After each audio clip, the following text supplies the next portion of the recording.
नमस्कार मित्रों, मैं हूं आपका अपना मित्र सुधांशु देव पांडे और स्वागत है आप सभी का अकेडमिया कैरियर के इस पावरफुल प्लेटफॉर्म पर। आज हम आपके लिए लेकर के आए हैं एक बहुत ही महत्वपूर्ण टॉपिक, जिसमें हम बात करने वाले हैं वक्फ बोर्ड क्या है, इसका काम क्या है, सरकार इसमें किस तरह का संशोधन चाहती है, जिसके लिए वो एक नया कानून लेकर के आई है, एक नया बिल लेकर के आई है। अगर आप सामाजिक विषयों पर रुचि रखने वाले व्यक्ति हैं या सामाजिक कार्यों से जुड़े हुए व्यक्ति हैं या फिर आप किसी प्रतियोगी परीक्षा की तैयारी में हैं, तो ये विषय आपके लिए बहुत महत्वपूर्ण हो सकता है। आइए बिना वक्त जाया किए, बिना समय गंवाए सीधे केंद्र बिंदु पर आते हैं, जिसके लिए हम इस वीडियो को आप तक पहुंचाने का प्रयास कर रहे हैं। सबसे पहले बात करें कि वक्फ बोर्ड क्या है, तो हम आपको बताना चाहेंगे कि वक्फ बोर्ड एक इस्लामिक व्यवस्था है, जिसके अंतर्गत कोई व्यक्ति अपनी संपत्ति को धर्म, शिक्षा या फिर सामाजिक कार्यों के लिए अल्लाह के नाम पर दान कर सकता है। इसे सुनियोजित संचालित करने के लिए एक संस्था बनाई गई, जिसे वक्फ बोर्ड कहते हैं। वैसे तो राज्य और केंद्र के स्तर पर अलग अलग तरह से इसके पदाधिकारी हैं, जो मिल करके इस पूरी संस्था, इस पूरी ऑर्गेनाइजेशन को रन करने का कार्य करते रहे हैं। अब अगर हम बात करें कि इस वक्फ बोर्ड का असल में काम क्या है, ये काम क्या करती है, तो देखिए, कोई भी संस्था, कोई भी ऑर्गेनाइजेशन जब बनाई जाती है तो उसके पीछे कुछ मोटो होता है, कुछ सिद्धांत होते हैं, कुछ उसकी अपनी विचारधाराएं होती हैं, जिसके साथ वो संस्था रन करती है।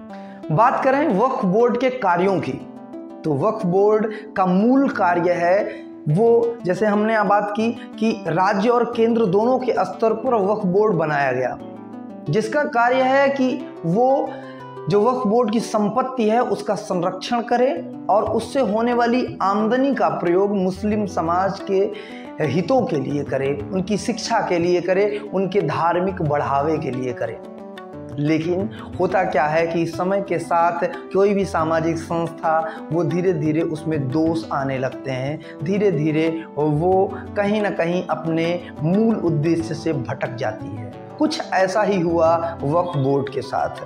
समय के साथ इसमें राजनीतिक दखलंदाजियां बढ़ने लगी, पारदर्शिता की कमी आने लगी, अवैध तरीके से दान की बजाय भूमियों पर कब्जा शुरू हो गया।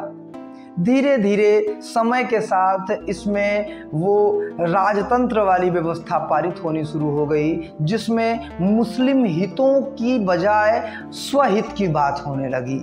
यानी कि जो पदाधिकारी हैं वो अपने हिसाब से संपत्तियों को कब्जा करते और उन्हें अवैध तरीके से बेचते, लोगों की ज़मीनों को दूसरे से कब्जा करवाते और उस पर अपना अलग से एक जो आमद है उसको सुनिश्चित करते। सरकार की निगाह इस तरह के घोटालों पर पड़ी, जिसके लिए सरकार एक नया संशोधन बिल लेकर के आई। उन्होंने कहा कि वक्फ बोर्ड आपने बनाया है सामाजिक हितों के लिए, अगर आप अपने उन हितों के मूल उद्देश्य से भटक रहे हैं तो हम आपके लिए कुछ नए संशोधन बिल लेकर के आ रहे हैं, एक बार आप इन पर निगाह डालिए। तो अब बारी है बात करने की कि सरकार किस तरह का संशोधन बिल लेकर के आई है, किस तरह का संशोधन चाहती है इस वक्फ बोर्ड की व्यवस्था में। सरकार सबसे पहले चाहती है कि जो वक्फ बोर्ड की संपत्ति हो उसका अधिक पारदर्शी तरीके से रजिस्ट्रेशन हो।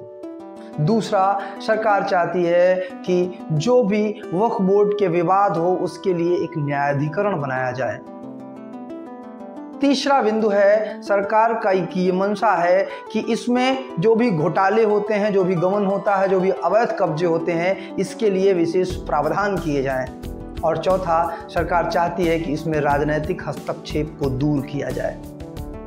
कुछ इन बिंदुओं पर सरकार विचार कर रही है, जिसके लिए वो बिल लेकर के आई है, जिसके लिए वो विधेयक लेकर के आई है और अपनी पूरी मंशा बना चुकी है, जिससे इसकी ये जो त्रुटियां हैं, ये जो कमियां हैं, इन्हें दूर किया जा सके।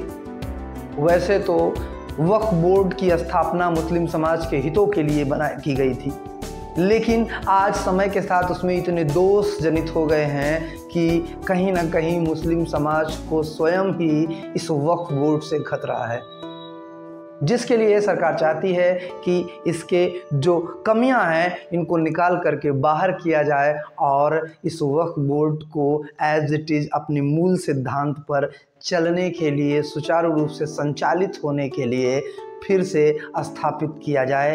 एक सामाजिक व्यवस्था को कायम रखते हुए अपने कानूनी प्रक्रिया के अंतर्गत इस पूरे कार्यक्रम को, इस पूरे संस्था को, इस पूरे ऑर्गेनाइजेशन को रन किया जाए। आज के लिए बस इतना ही। मिलते हैं अगले वीडियो में, तब तक के लिए बने रहें अकेडमिया कैरियर के साथ। अगर आप चैनल पर नए हैं तो चैनल को सब्सक्राइब कर लीजिए। अगर ये वीडियो आपको जानकारी भरा लगा हो तो अपने मित्रों के साथ साझा करना बिल्कुल ना भूलें। मिलते हैं अगले वीडियो में, तब तक के लिए जय हिंद, जय भारत।